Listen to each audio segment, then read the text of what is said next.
হয়েছে আজ সময় ব্যাংকে নির্বাচন ছিল, নির্বাচনে রীতিমতো ওরা লোকজন দিয়েছে, ছাপ্পা করিয়েছে, করার পরে পুলিশ সেরকম আমাদের কোনো হেল্প করেনি।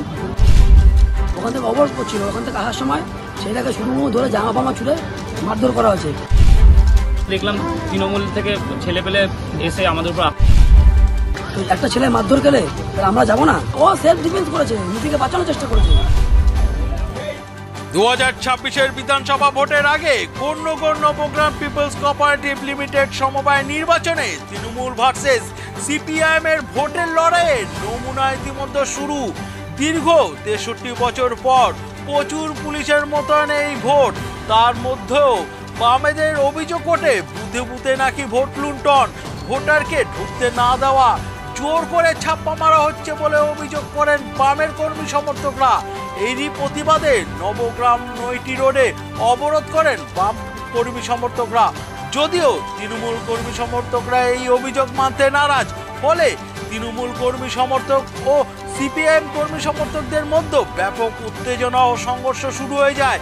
এই ঘটনাকে কেন্দ্র করে সিপিআইএম কর্মী সমর্থকরা কি বলছেন সেই সঙ্গে শুনে নেব শ্রীরামপুর উত্তরপাড়া ব্লক তৃণমূল যুব কংগ্রেসের সভাপতি শত্রুদূর কর কি বলছেন। প্রিয় দর্শক বন্ধুরা, আপনারা জানতে ও দেখতে অবশ্যই চোখ রাখুন U24 নিউজ বাংলার পর্দায়। ঘটনাটা হয়েছে আজ সময় ব্যাংকে নির্বাচন ছিল, নির্বাচনে রীতিমতো ওরা লোকজন দিয়েছে, ছাপ্পা করিয়েছে, করার পরে পুলিশ সেরকম আমাদের কোনো হেল্প করেনি।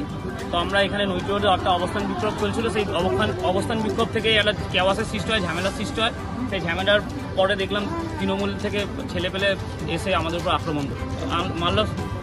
শতদু দাস সানুদার নেতৃত্বে ছেলে পেলে এসে মারধর করেছে। এবং কি আমি ওই কেওয়াসের মধ্যে দিয়ে যারা ছিল তাদেরকে বের করে দেওয়ার চেষ্টা করছিলাম, কিন্তু সেই সময় তারা পরে যখন তারা ছেলেপুলে নিয়ে আসে তারা সবার প্রথমে আমাকে আক্রমণ করলো। জানি না আমি কেন আমাকে আক্রমণ করেছি, কিন্তু আমি মারামারির মধ্যে ছিলাম না। হ্যাঁ, সবার প্রথমে আমাকে মারধর করে। আমার নাম সুময় বাবুলিয়া। একদমই না, ওরা প্রথম হামলাটা করেছে আমাদের যারা গেছিল, ওখান থেকে অবরোধ করছিল, ওখান থেকে আসার সময় সেটাকে শুরু ধরে জামা পামা ছুড়ে মারধর করা হয়েছে। একটা ছেলে মারধর গেলে আমরা যাবো না? ও সেলফ ডিফেন্স করেছে, নিজেকে বাঁচানোর চেষ্টা করেছে। একটা ছেলে যদি একটা ছেলেকে মারে, ওরা তো প্রথম মারামারিটা শুরু করলো, সে তো আর ছেড়ে দেবে না। সেটা নিজে বাঁচানোর জন্য যেটা করতে সেটা করেছে। আমার নেতৃত্বে কি সবাই সবার নিজে হাত পা আছে। ওখানে হাড়মাদরা যে কটা হাড়মাদ ওখানে বসেছিল, এখন সব সাদা প্যান্ট সাদা পাজামা পরে সব একসময় বড় বড় হাড়মাদ। আপনি যখন ভিডিওতে ছবি দেখবেন, অন্য কোনো নবগ্রামের মানুষ তাদেরকে চেনে। তারা পরিকল্পিতভাবে সিন ক্রিয়েট করে ঝামেলা করেছে মিডিয়াতে বেঁচে থাকার জন্য।